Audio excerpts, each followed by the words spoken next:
कृष्ण हरी मंडळी, विठ्ठल नामाचा गजर करत आपल्या सर्वांचे मनपूर्वक स्वागत। आज आपण जाणून घेणार आहोत एक असा इतिहास जो अनेकांना माहीतच नाही। संत तुकाराम महाराज सदेह वैकुंठाला गेल्यानंतर त्यांच्या परिवाराचे पुढे काय झाले, त्यांची पत्नी आवली, पुत्र नारायण आणि विठ्ठल, तसेच कन्या भागीरथी आणि काशी यांचे पुढील आयुष्य कसे गेले। चला तर या प्रेरणादायी कथेला सुरुवात करूया। देहूच्या पवित्र भूमीवर जेव्हा जगद्गुरू तुकाराम महाराज सदेह वैकुंठाला गेले तेव्हा संपूर्ण इंद्रायणीचा काठ एका गूढ शांततेत बुडून गेला होता। आकाशामधून पुष्पवृष्टी झाली, विमानांचा गडगडाट झाला आणि एका क्षणात तुकोबा अनंतात विलीन झाले। पण विचार करा, ज्या घराचा मुख्य आधार, ज्या संसाराचा स्वामी असा अलौकिक विठ्ठलचरण लाभलेला महापुरुष अचानक निघून जातो, तेव्हा मागे राहिलेल्या त्यांच्या परिवारावर दुःखाचा कोणता डोंगर कोसळला असेल। तुकोबांच्या पाठीमागे त्यांची पत्नी आवली, त्यांचे सुपुत्र नारायण आणि विठ्ठल आणि कन्या भागीरथी व काशी यांच्यावर दुःखाचा जणू वज्राघातच झाला। आवली तर वेडीपिशी झाली, तिने अन्नपाणी सोडून दिले आणि ती इंद्रायणीच्या काठावर बसून डोळ्यातून अश्रूंच्या धारा वाहू लागली। ती आकाशाकडे बघून म्हणायची, हे पंढरीनाथा, माझ्या कारभाऱ्याला तू घेऊन गेलास, पण या प्रपंचाच्या गाड्याचे काय, या लहान लहान मुलांचे काय। तिच्या अंगात त्राण उरले नव्हते, पण मनातील भक्ती आणि पतीच्या विरहाचे दुःख तिला अस्वस्थ करत होते। देहू गावात चैतन्याचा झरा जणू आटला होता, लोकांचे येणे जाणे थांबले होते। घरामध्ये खाण्यापिण्याची भ्रांत होती, कारण तुकोबांनी तर आधीच सर्व संसारावर तुळशीपत्र ठेवले होते आणि आता तर ते स्वतः निघून गेले होते। अशा या अत्यंत कठीण कष्टयातनांनी भरलेल्या काळात आवलीने आपल्या मातृत्वाचा आणि पतीच्या शिकवणीचा कस लावला। मंडळी, आवली वरून जरी कठोर वाटत असली तरी तिचे हृदय पतीच्या भक्तीने आतून पूर्णपणे ओलेचिंब झाले होते। तिने आपल्या मुलांना, विशेषतः लहानग्या नारायणाला जवळ घेतले। नारायण हा दिसायला तुकोबांसारखाच होता आणि त्याच्या डोळ्यातही तीच विठ्ठल भक्ती चमकत होती। आवलीने त्याला छातीशी धरले आणि ती म्हणाली, बाळा, तुझे बाबा गेले नाहीत, ते आपल्यातच आहेत। त्यांनी दिलेला हा भक्तीचा वारसा आपल्याला पुढे चालवायचा आहे। नारायणाने अगदी लहान वयातच वडिलांचे टाळ आणि चिपळ्या हातात घेतल्या आणि देहूच्या विठ्ठल मंदिरामध्ये पुन्हा एकदा भजन आणि कीर्तनाचा गजर सुरू झाला। तो आवाज ऐकून गावातील लोक हळूहळू गोळा होऊ लागले।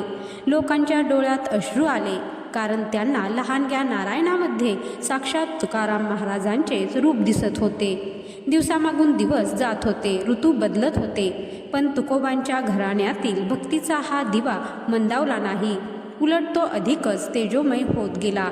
नारायण महाराजांनी वडिलांच्या अभंगाचे जतन करण्याचे ठरवले, जे अभंग इंद्रायणीच्या डोहात बुडवले गेले होते आणि जे पांडुरंगाच्या कृपेने पुन्हा वर आले होते। त्या एका अभंगाला नारायणाने आपल्या हृदयात साठवून ठेवले।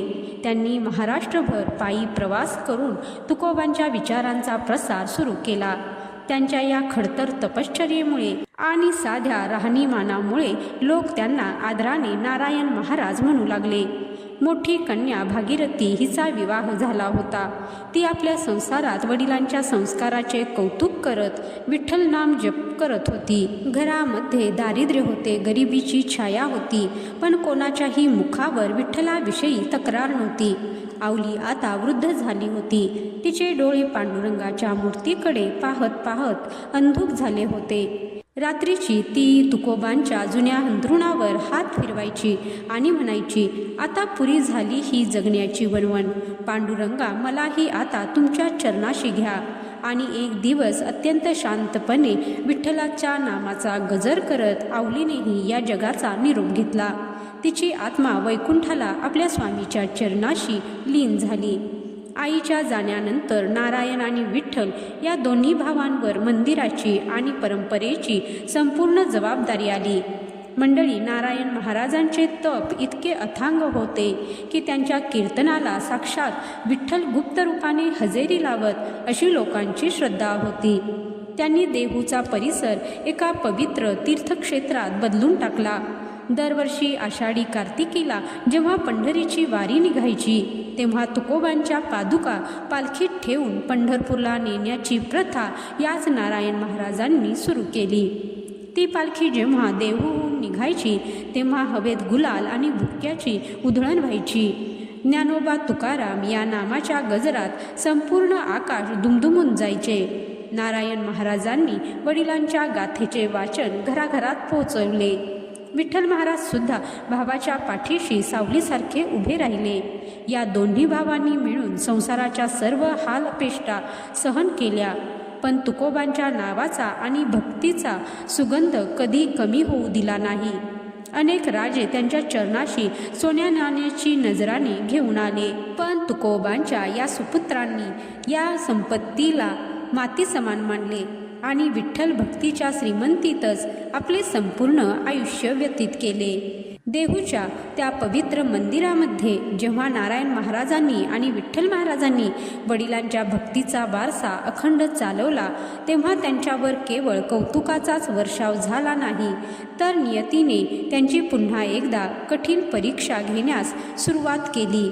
काळ पुढे सरकत होता आणि तुकोबांच्या विचारांची मशाल घेऊन चालणाऱ्या या दोन्ही सुपुत्रांची कीर्ती आता विजापूर आणि दिल्लीच्या सुलतानाच्या कानावरही पडू लागली। एकीकडे स्वराज्य स्थापनेसाठी छत्रपती शिवाजी महाराज पराक्रम गाजवत होते, तर दुसरीकडे अध्यात्माच्या क्षेत्रात तुकोबांचे हे पुत्र समाजाला जागृत करत होते। गावोगावी कीर्तनाचा गजर होत असताना काही संकुचित प्रवृत्तीच्या लोकांनी नारायण महाराजांवर आक्षेप घेण्यास सुरुवात केली। ते म्हणू लागले, तुकारामांनी तर संन्यास घेतला, ते वैकुंठाला गेले, मग त्यांच्या मुलांनी हा संसाराचा प्रपंच आणि कीर्तनाचा थाट कशासाठी मांडला। लोकांचे हे टोमणे, निंदा आणि छळ आवलीच्या पश्चात या दोन्ही भावांना सोसावा लागत होता। पण ज्यांच्या हृदयात साक्षात पंढरीनाथ वास करतो त्याला जगाच्या निंदेची काय भीती। नारायण महाराज शांतपणे मंदिरात बसायचे आणि विठ्ठलाच्या मूर्तीकडे बघून म्हणायचे, देवा ही तुझीच लेकरे आहेत, त्यांना सद्बुद्धी दे। त्यांच्या चेहऱ्यावरचा तो अलौकिक शांत भाव पाहून निंदा करणारे लोकही नतमस्तक होत असत। नारायण महाराजांचे तप इतके वाढले होते की त्यांच्या शब्दाला आता दैवी धार आली होती। एकदा काय झाले तर देहू गावामध्ये भयानक दुष्काळ पडला।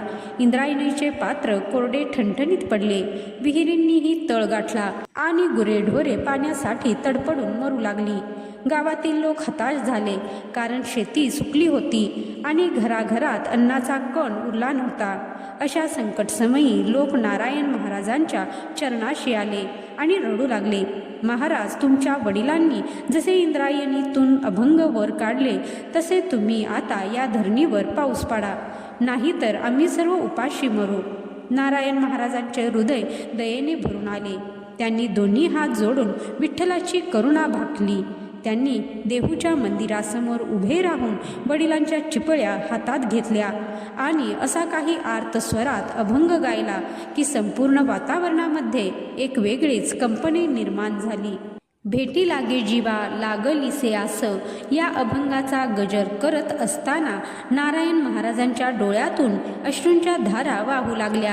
आणि काय आश्चर्य मंडळी, भर उन्हाळ्यात आकाशामध्ये काळे कुट्ट ढग जमा झाले, विजांचा कडकडाट झाला आणि देहू नगरीवर अमृतासारखा पाऊस कोसळू लागला। कोरडी पडलेली इंद्रायणी पुन्हा एकदा खळखळ वाहू लागली। या चमत्काराने संपूर्ण महाराष्ट्राला कळून चुकले की तुकोबांचा दिव्य अंश त्यांच्या पुत्राच्या रूपाने आजही भूमीवर कार्य करत आहे। फक्त नारायण महाराजच नव्हे तर तुकोबांच्या कन्या भागीरथी आणि काशी यांनीही आपल्या सासरच्या घरी भक्तीचा सुगंध दरवळत ठेवला होता। त्या ज्या घरात गेल्या तिथली गरिबी त्यांनी आपल्या नामस्मरणाने दूर केली। त्यांच्या हाताला असा काही सुयश लाभला होता की त्यांनी बनवलेले साधे अन्नही महाप्रसादासारखे चविष्ट आणि तृप्ती देणारे ठरायचे। संसारातील सर्व कर्तव्य पार पाडत असताना त्यांच्या मुखातून अखंडपणे विठ्ठल नामाचा जप चालू असायचा। इकडे देहूमध्ये नारायण महाराजांनी आषाढी आणि कार्तिकी वारीची जी परंपरा सुरू केली तिला आता एका भव्य सोहळ्याचे स्वरूप प्राप्त झाले होते। महाराष्ट्राच्या कानाकोपऱ्यातून लाखो वारकरी देहूला जमू लागले होते. नारायण महाराजांनी वडिलांच्या पादुका एका रथात ठेवून टाळ मृदुंगाच्या गजरात पंढरपूरकडे कूच करण्याची प्रथा अधिकच शिस्तबद्ध केली. वारीच्या मार्गावर चालत असताना त्यांच्या पायाला फोड यायचे, ऊन पावसाचा मारा सोसावा लागायचा, पण नारायण महाराजांचा उत्साह कधी कमी होत नसे. ते वारकऱ्यांच्या पंक्तीत बसून साधे कोरडे अन्न खायचे आणि रात्रीच्या वेळी झाडाखाली बसून विठ्ठलाच्या नामात मग्न व्हायचे. त्यांच्या या साधेपणामुळे आणि अपार कष्ट यातना सहन करण्याच्या वृत्तीमुळे ते खऱ्या अर्थाने जनसामान्यांचे माऊली बनले होते. आयुष्याच्या उत्तरार्धात नारायण महाराजांनी आपले सर्व कार्य पूर्ण झाल्याची जाणीव झाल्यावर देहूच्या त्याच पवित्र भूमीवर समाधी घेण्याचे ठरवले. त्यांनी आपल्या पुत्रांना आणि शिष्यांना जवळ बोलावले आणि सांगितले, हा भक्तीचा मार्ग कधी सोडू नका, प्रपंचात राहा, पण मन विठ्ठलाच्या चरणी असू द्या. त्यांनी विठ्ठल नामाचा जयघोष करत डोळे मिटले आणि साक्षात जगद्गुरू तुकाराम महाराजांप्रमाणे आपली जीवनयात्रा संपवून ते दिव्य लोकात विलीन झाले. त्यांच्या जाण्याने देहू नगरी पुन्हा एकदा पोरकी झाली. पण त्यांनी लावलेला भक्तीचा हा वृक्ष इतका विशाल झाला होता की पुढील अनेक पिढ्या त्या सावलीत विसावल्या.